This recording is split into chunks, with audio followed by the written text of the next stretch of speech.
Hello and welcome to Bihar Naman GS. Bihar Naman GS परिवार में आपका स्वागत है। मैं हूं प्रदीप आचार्य। मित्रों, हमने एक टेस्ट सीरीज की है हिस्ट्री ऑप्शनल की बीपीएससी के रिगार्डिंग। तो आज हमने टेस्ट सीरीज फर्स्ट जो की है उसमें जो क्वेश्चंस हैं उस क्वेश्चंस को कैसे उत्तर करना है ताकि बेहतर से बेहतर मार्क्स हमें प्राप्त हो। और इसके अलावा कुछ विद्यार्थियों की ये मांग थी कि हमारा जो उत्तर का मूल्यांकन होता है वो कैसे होता है, मार्किंग का पैटर्न क्या होता है, किस तरीके से हमें मार्क्स दिए जाते हैं, उसके विषय में भी हमें जानकारी प्राप्त होनी चाहिए। तो इसीलिए आज ये सबसे प्रारंभ में हमने उत्तर मूल्यांकन की पद्धति को रखा है। तो आइए देखते हैं कि उत्तर मूल्यांकन हम लोग कैसे करते हैं। और ये स्टैंडर्ड है, इसी स्टैंडर्ड के हिसाब से आपको बीपीएससी अथवा यूपीएससी, हालांकि आप कह सकते हैं कि यूपीएससी का स्टैंडर्ड है और बीपीएससी में यहाँ जो आपको क्वेश्चन चेक किए जाएंगे, आंसर चेक किए जाएंगे, उससे कुछ ज्यादा ही मार्क्स मिलेगा, कम मार्क्स नहीं मिलेगा। किंतु ये उत्तर मूल्यांकन की जो एक मूल पद्धति है, जिस पद्धति पे मूल्यांकन किया जाता है, उसको आज हम डिस्कस करते हैं। तो चलिए देखते हैं उत्तर मूल्यांकन की पद्धति। तो मित्रों, हमारा जो उत्तर होता है किसी भी प्रश्न को लेकर के, चाहे जीएस को हो चाहे ऑप्शनल हो, उससे कोई फर्क नहीं पड़ता।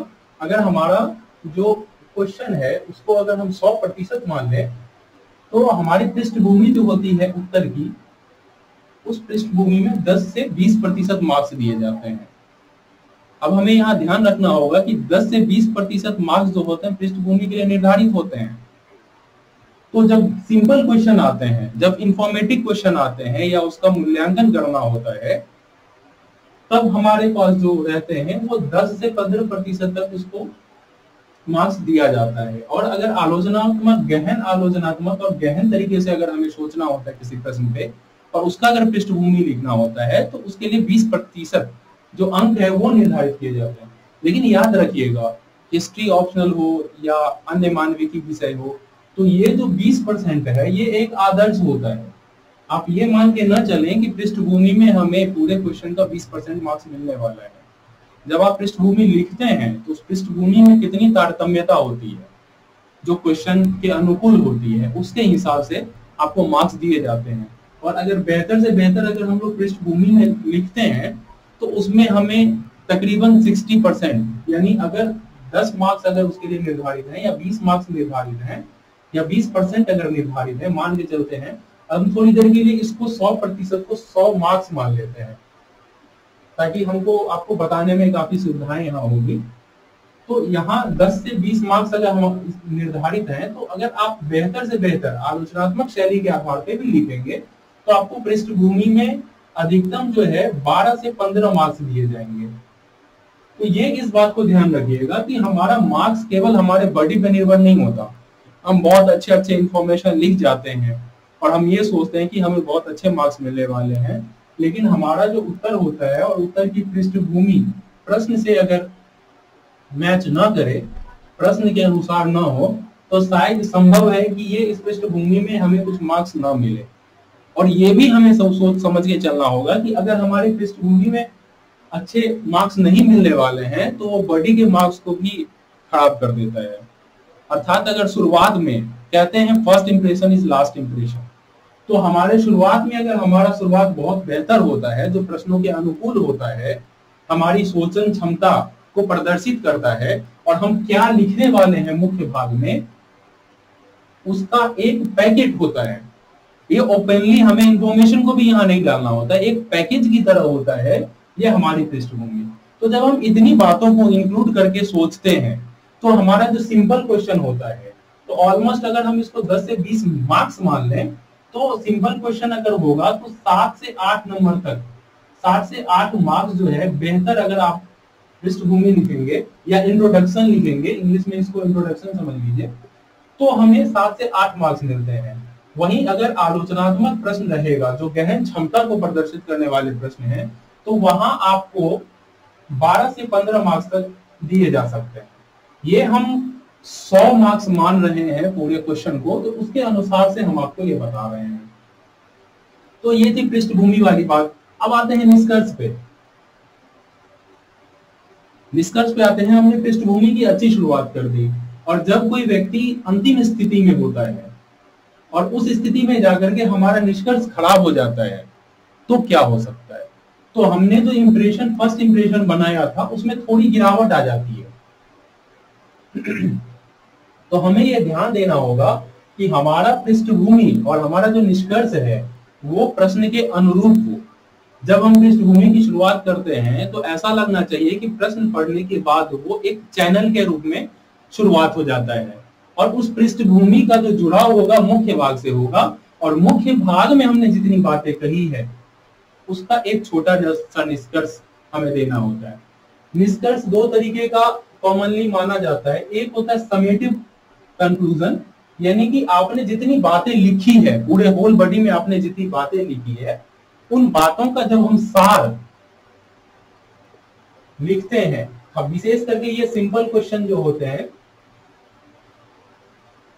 सार जो लिखते हैं निष्कर्ष में, तो ये हमारा 10% के आसपास मार्क्स देने वाला निष्कर्ष होता है।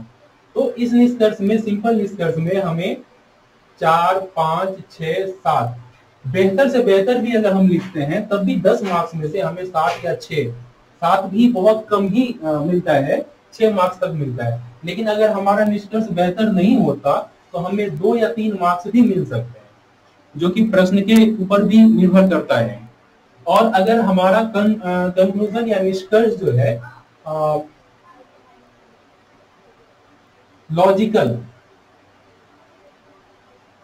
लॉजिकल होता है, लॉजिकल में जो हमारा मुख्य भाग है, मुख्य भाग में हमने जितनी बातें कही है, किसी थीसिस को लेकर के, किसी बात को लेकर के हमने बीच में चर्चा की है और लास्ट में हमने एक निर्णय लिया है। जो सिंपल क्वेश्चन नहीं होंगे, आलोचनात्मक प्रश्न होंगे, उसमें हम जब निर्णय लेते हैं तो हमारा लॉजिक कंक्लूजन होता है। और ये लॉजिकल कंक्लूजन जो होता है वो बॉडी में जितनी बातें हम लिखे होते हैं उस बॉडी के पार्ट का एक छोटा सा 2 लाइन का निष्कर्ष होता है।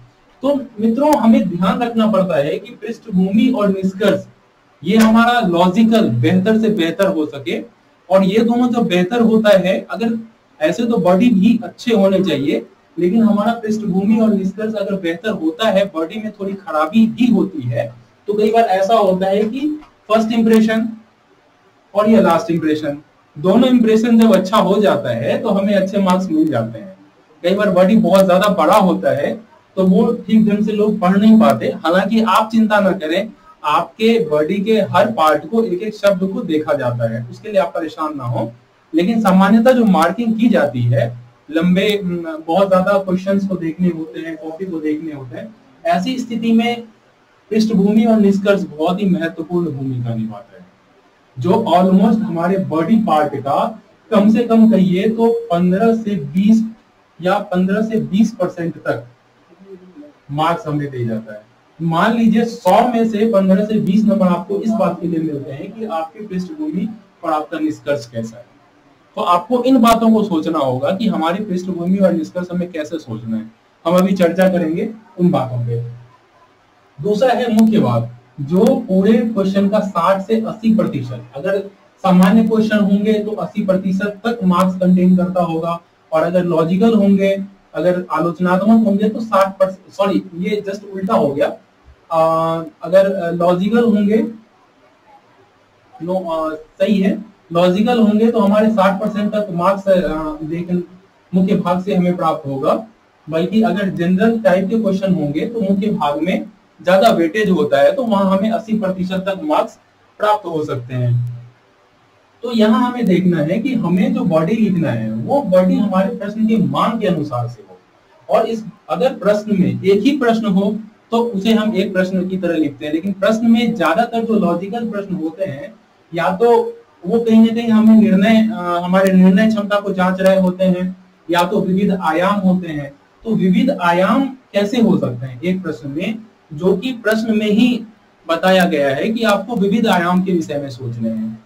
तो ऐसे में एक हमने आपको प्रश्न दिया था मौर्य साम्राज्य के को लेकर के, जिसमें जो फर्स्ट स्टेटमेंट है वो हमारे प्रशासन को लेकर के है, प्रशासन की विशेषता, और दूसरा क्वेश्चन है प्रशासन में जो केंद्रीयकरण है उसकी आलोचना। तो ये जो हमारा प्रश्न का मांग है, तो यहाँ अगर हम 60 से 80 मार्क्स मान लें ये, तो यहाँ पे हमारा ऑलमोस्ट 60 मार्क्स, जो कि 100 का 60% होगा। तो ये 30 मार्क्स यहाँ चला जाएगा और 30 मार्क्स यहाँ चला जाएगा। तो आप इस बात को ध्यान रखें कि हम जब भी आपको प्रश्न देते हैं या बीपीएससी या यूपीएससी में आपके पास प्रश्न आएंगे, तो आपको आयाम को जरूर देखना होगा और विविध आयाम को आपको बैलेंस बना के चलना होगा। हालांकि यहाँ जब हम प्रशासन की चर्चा करेंगे तो थोड़ा ज्यादा विस्तार होगा, जबकि केंद्रीकरण की चर्चा करेंगे तो थोड़ा कम हो जाएगा, क्योंकि वहां हमें आलोचना करनी है। विशेष करके इंफॉर्मेशन जब लिखना होता है, जब उसकी इंफॉर्मेशन की जांच करनी होती है, तो वो इंफॉर्मेशन का विश्लेषण जब करना होता है तो वो थोड़ा बड़ा होता है। जबकि केंद्रीकरण यहाँ हमारा लिमिटेड एरिया होता है कि हमें केंद्रीकरण के पक्ष में बताना है और केंद्रीकरण के विपक्ष में बताना है। तो ऐसे में ये खुली चीजें होती है, ये खुली प्रणाली है और खुली प्रणाली में आप जितना बेहतर से बेहतर लिख सकें, हालांकि एक लिमिट में ही लिखना होगा, क्योंकि आपको ये सेकंड पार्ट भी कवर करना होगा। जबकि केंद्रीकरण में देखें तो थोड़ा इसकी तुलना में थोड़ा कम हो जाएगा।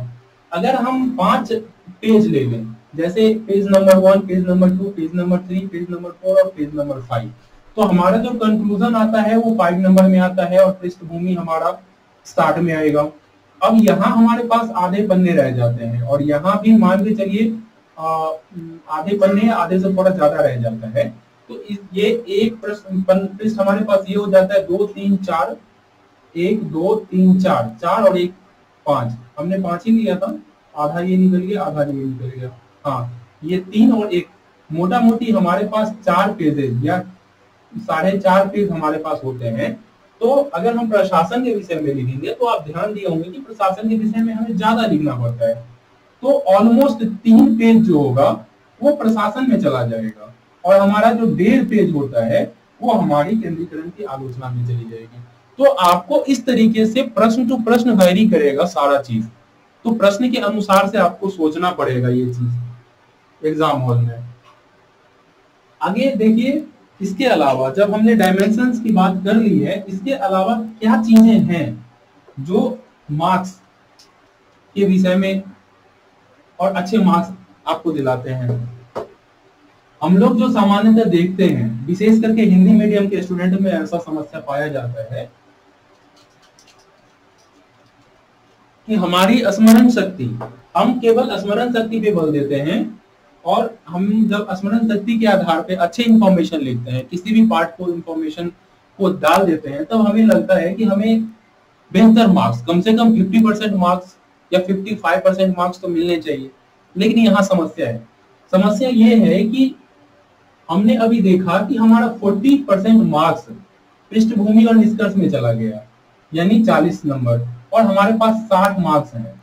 इस 60 मार्क्स में अभी हमने जो बात की वो डायमेंशन आधारित बात की, लेकिन अब जो हम बात करते हैं उसी डायमेंशन के आधार अंतर्गत हमें किस तरीके से लेखन करना होता है जो मार्क्स बेहतर मिले। तो हमारा जो ये पूरे 60 का ये 25% है। अब जरा सोचिए कि स्मरण शक्ति की कितनी कम भूमिका होती है एक क्वेश्चन के आंसर को करने में। तो और सामान्यतः हम स्मरण शक्ति जब बेहतर रखते हैं तब हमें लगता है कि हमें बेहतर मार्क्स मिलने चाहिए, एटलीस्ट 50-55% तो मिलने ही चाहिए। तो ये चीजें होती है जो विशेष करके हिंदी माध्यम के स्टूडेंट के साथ समस्या है, इसको हमें दूर करना पड़ेगा।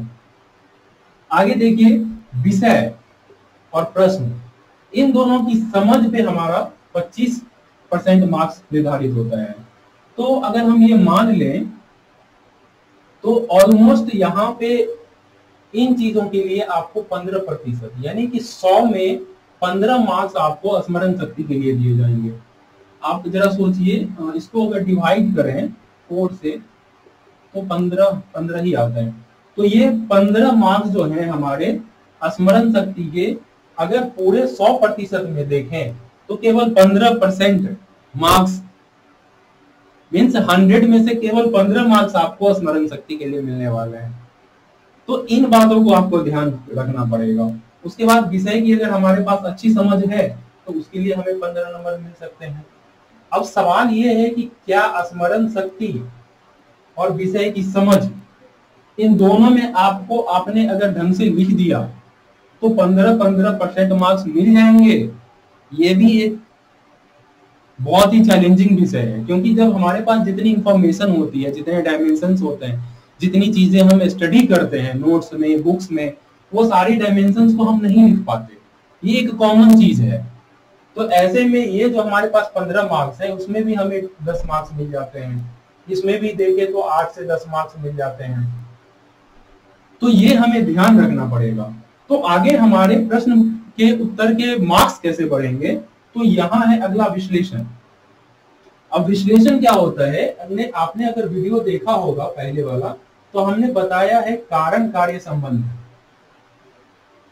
हम जो विश्लेषण करते हैं उसमें अगर हम किसी विषय पे किसी स्टेटमेंट को हम लिखते हैं, तो उसमें कारण और कार्य संबंध को जरूर हम लिखेंगे, जरूर उसको सोचने की कोशिश करेंगे कि आखिर क्या कारण था कि अशोक के काल में कलिंग युद्ध के बाद अशोक ने युद्ध छोड़ दिया।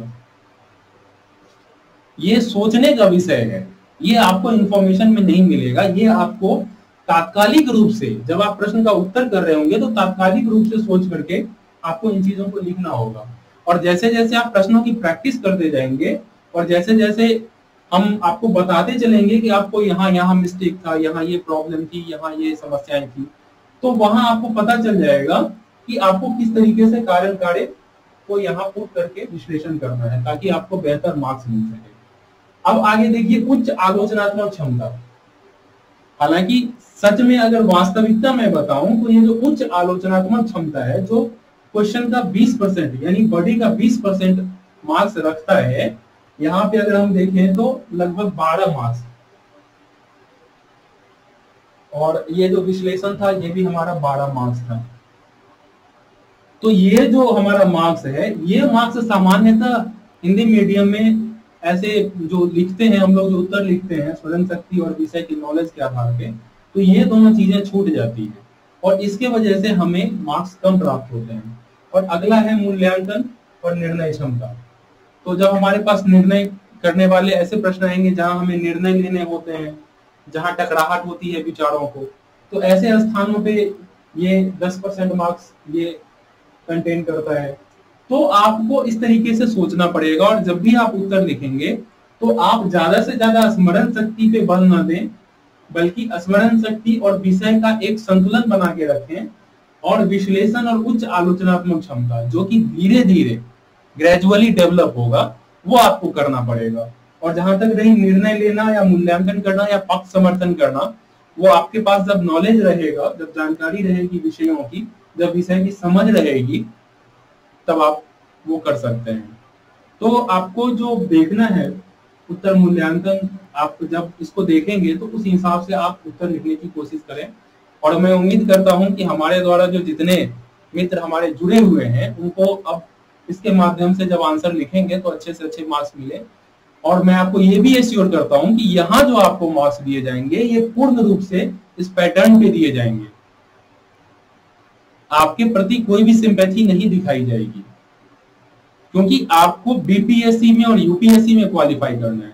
यहां हम आपको अगर 10 मार्क्स और बढ़ा दें आपके कॉपी में, अगर 58% से हम आपको 64% कर दें, 68% कर दें, तो हमारा कुछ नहीं बिगड़ने वाला है। बल्कि हम मजबूती से हम चाहते हैं कि आप भी इस बात आधारित, इन पद्धति पे आधारित आंसर लिखें। और ये हम आपको लगातार सिखाएंगे भी, और आप धीरे धीरे आप ग्रेजुअली खुद भी सीखेंगे। तो चलिए, अब हमारा जो प्रथम प्रश्न है इसको आप समझ लीजिए, दोबारा समझ लीजिए, फिर हम प्रथम पत्र पे देखते हैं क्या प्रश्न है, उस प्रश्न के आधार पे हमें क्या करना है। धन्यवाद।